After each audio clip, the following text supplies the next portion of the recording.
देखिए first question देखिए,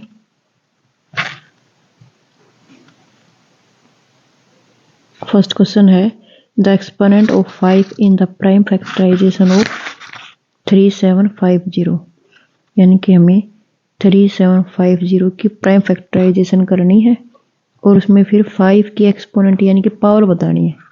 तो चलिए स्टार्ट करते हैं फैक्टराइजेशन।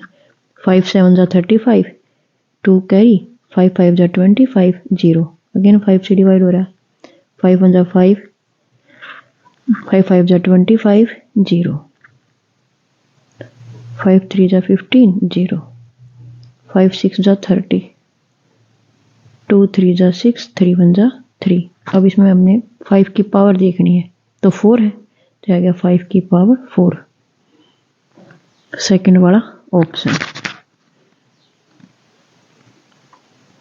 तो चलिए सेकंड पे चलते हैं। सेकंड क्वेश्चन है हमारा the LCM of two numbers is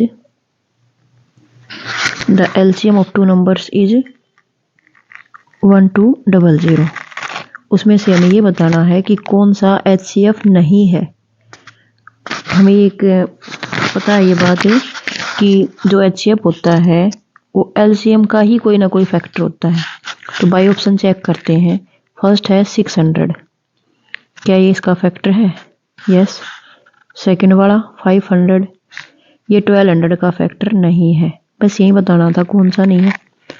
400 भी हो जाएगा और 200 भी। तो नोट पूछा है तो सेकंड ऑप्शन हो जाएगा। चलिए थर्ड क्वेश्चन पे चलते हैं। थर्ड क्वेश्चन है हमारा एन हमें दे रखा है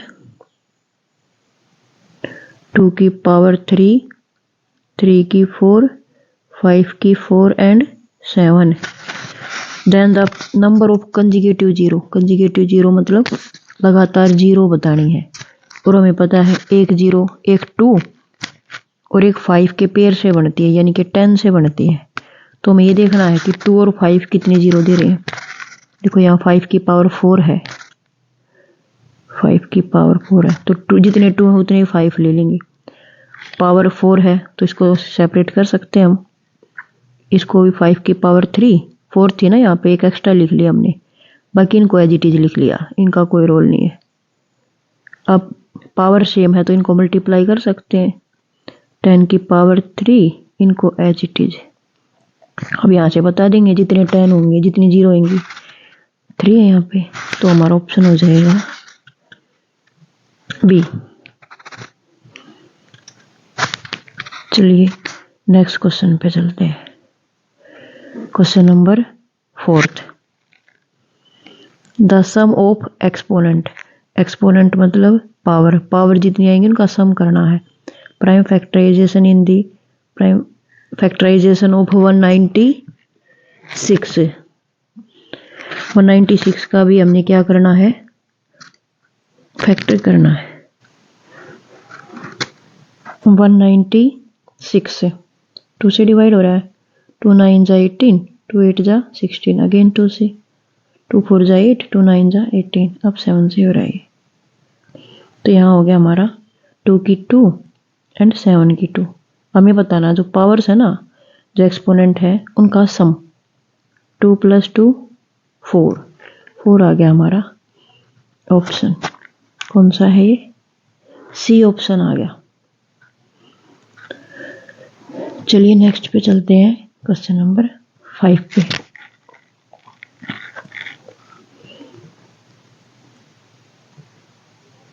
फाइव क्वेश्चन है हमारा the number of decimal place after which decimal expansion of rational 23/2 की पावर 2 into 5 की power 1 will terminate.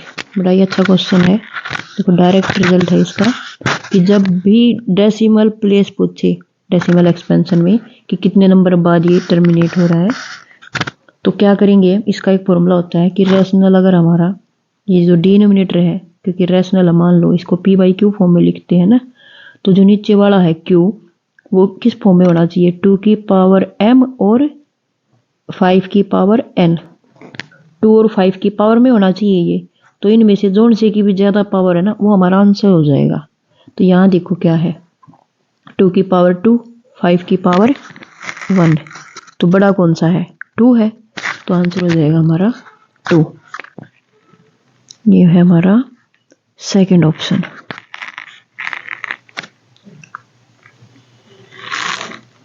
Next question पे चलते हैं, क्वेश्चन नंबर 6।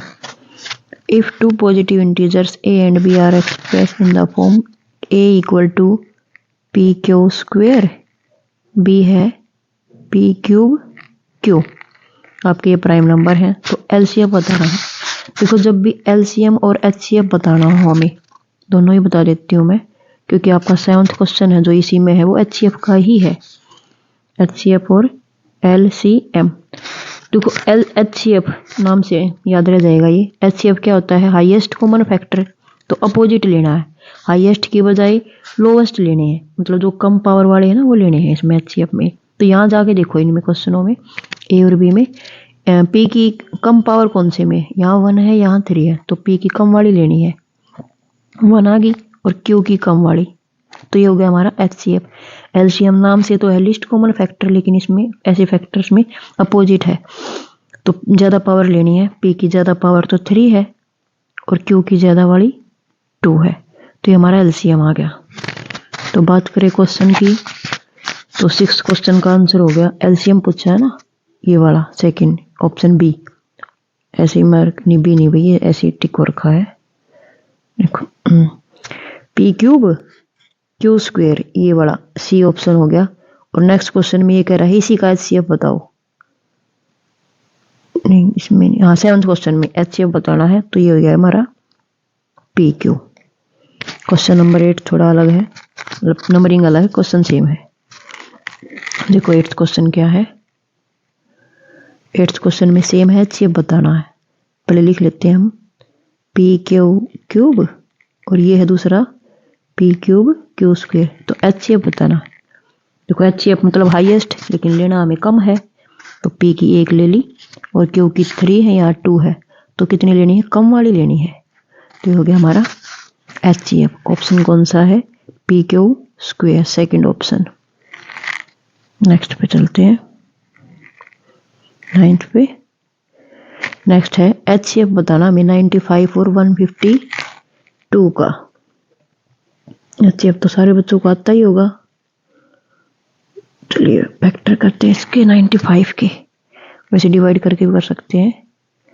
5 से गया ये 19 पे, और 152 गया 2 से गया, 2 7 जा 14, 2 6 जा 12, 2 3 जा 6 8, 2 6 19 पे गया, 19 से 1 पे, तो कॉमन देखना होता है, 19 कॉमन है यहाँ पे, तो एचसीएफ आ गया हमारा 19। ऑप्शन हो गया सी। नेक्स्ट पे चलते हैं, आज का हमारा लास्ट क्वेश्चन, 10 क्वेश्चन। एचसीएफ दे रखा है 2 नंबर का, एलसीएम निकालना और नंबर दे रखे हैं, तो एक फॉर्मूला होता है product of 2 number is equal to HCF multiply LCM. अगर 2 नंबर हमें दे रखे हैं तो उनकी प्रोडक्ट यानी कि मल्टीप्लाई कर देंगे। नंबर है हमारे 26 और 169 equal to HCF multiply LCM. HCF दे रखा है 13, एलसीएम हमें निकालना है, तो एलसीएम निकालेंगे तो 13 इसके नीचे आ जाएगा, ये 13 वाला उठ के नीचे आ जाएगा, ये हमारा एलसीएम हो जाएगा। 13 से डिवाइड कर दो, 13 2 जा 26, तो ये कितने पे कट गया, 9 2 जा 18। डायरेक्ट देख लेंगे हम ऑप्शन में कौन सा है, ये वाला हो गया अभी 3 3 8।